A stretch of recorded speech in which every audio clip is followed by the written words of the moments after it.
The 5 keys to confidence that all athletes need to lock into their daily routine to make sure that they always play every game and practice with confidence. You are listening to the Bridging Impact Podcast, transforming leaders on and off the court with host Coach Furtado.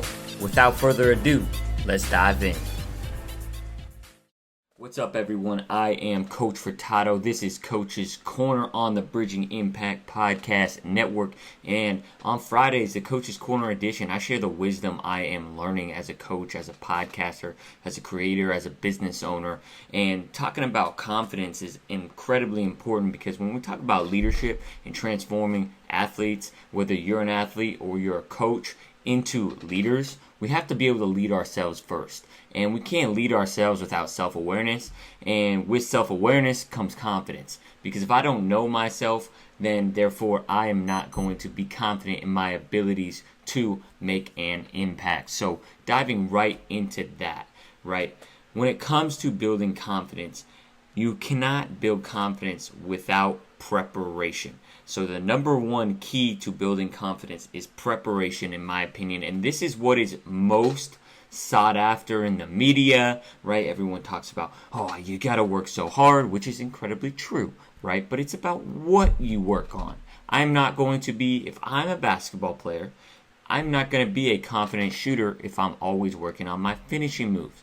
I'm preparing myself to finish around the rim, but I'm not preparing myself to shoot, okay? When it comes to preparation, it's not only skill development. It's when do I use this skill?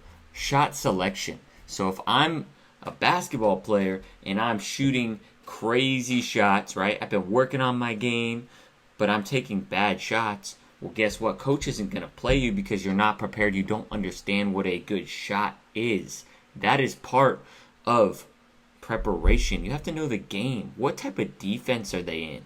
All right. What type of offense should we run based on the type of defense they are in?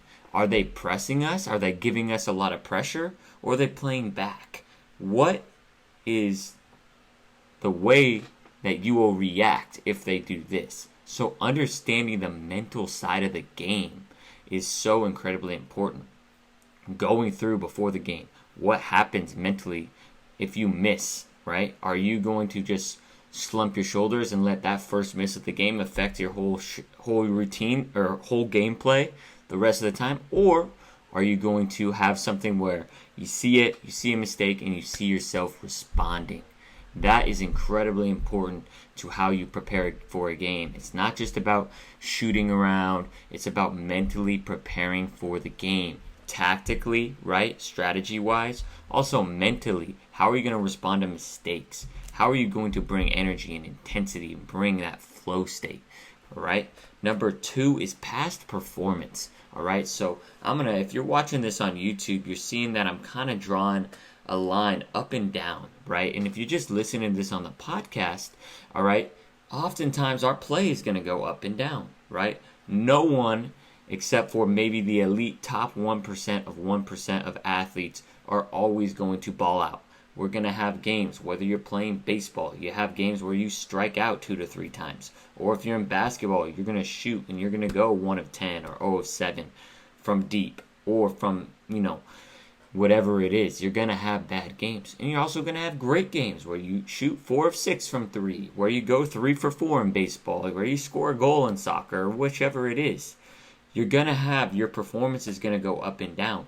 And what often happens is obviously our confidence goes up when we play well. Of course, right?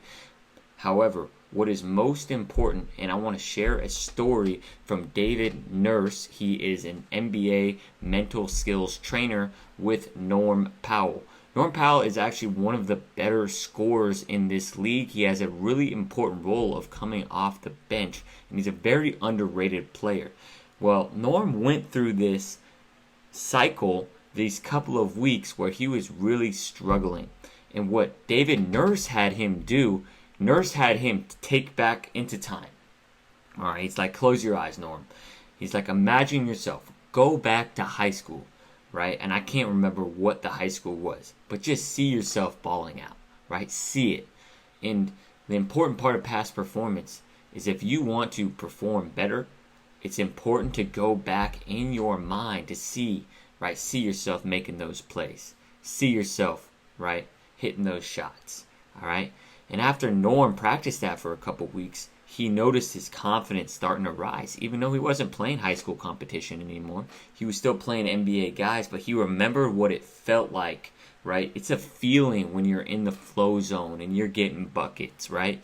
Because when you can bring your brain to those moments, you're actually creating proteins, right? When you really visualize, your brain doesn't know the difference between visualization and reality when you get really good. And it's so important to be able to visualize. So if you have a bad game, go back. See yourself succeeding in prior experiences, and then also use those experiences that when you didn't play well, when you had a bad 0 for 7, 1 for 7 game, you should always reflect. What did I not do well this game? What did I actually do well this game? And what do I need to improve on to play better and prepare better for the next game? So, number 3, self-talk. And this has been a very popular one in the media the last couple of years. Everyone talks about positive self-talk, and I think positive self-talk is great. But I want to change the word to productive self-talk. I think positive self-talk can get kind of thrown into this Pollyanna, like everything's okay.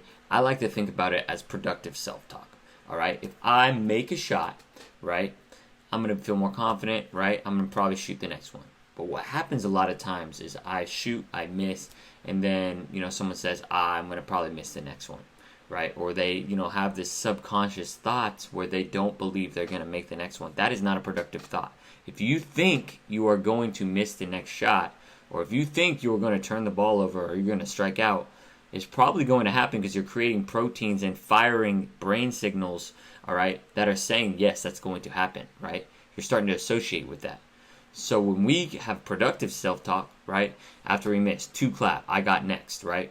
All right? Or we use power statements, right? You have to earn these power statements. I can't just say I'm a great chef because I just throw in Trader Joe's frozen food into the air fryer, all right? You really have to earn it. However, if you put in the time, you put in the practice time, having these statements like if you miss 2 or 3 shots in a row, I am a great shooter, right? And so you start to believe that, when you're saying things, your brain, then your thoughts become your behaviors and your behaviors become your actions, all right? And I might have messed that up a little bit, but your thoughts dictate the outcomes, right? Your thoughts dictate the outcomes. All right, number 4 is body language. So right here, all right, if you're listening to the podcast, you're hearing me talk a little bit quieter, even though I'm closer to the microphone. But my shoulders are ducked lower, and I'm not looking at the screen because I don't have good body language. That's why I want to get my shoulders back, all right, eyes, and giving my eyes to my teammates, to my coaches, all right, showing that confidence, all right, speaking from the belly, all right.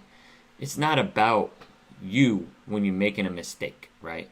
And I think that's the biggest challenge is, body language when you come out of a game or, when you strike out. Your body language affects the whole entire team, right? So if you're going to have bad body language, you're going to come to the bench, you're going to pout, you're not going to cheer for your teammates. Number 1, the coach is probably not going to put you back in. But number 2, you're not helping yourself, right?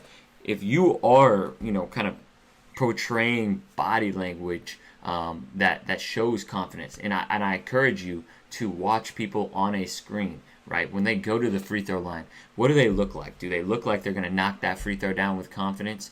And it's even, I think baseball is one of the easiest one to tell because you're able to see their face and coming up to bat, you're like walking up to hit. You can kind of see when someone's walking up, that's a great hitter with a little bit of swagger, all right, with some confidence, all right? And you can see people who are nervous, especially at the high school level or different levels. Like you can see people's facial expressions like, oh no, right? I'm coming in at this spot. So how you portray yourself, like coming up, Like you don't want to be overconfident and like invite, extra motivation from the other team, but just come in with a little bit of confidence. All right, get a little bit of rhythm, bouncing on your feet. Your body language is going to dramatically affect, all right, how you play. And then the last little bit of confidence is a support system. So if you're an underestimated hooper, we have a community for you that you should go look at the link in the bio here. Other than that, making sure that you have some friends, teammates, parents, all right? Creating that support system. And if you're a coach or a parent that's listening to this, making sure that you create a support system for your athletes, because we're going to have bad games, right? And so as our support system, and if you are a support system, remind them of the games that they do play well, right? Because we have recency bias. So if we don't play well, we're going to think we're not playing, we're going to think we're less than.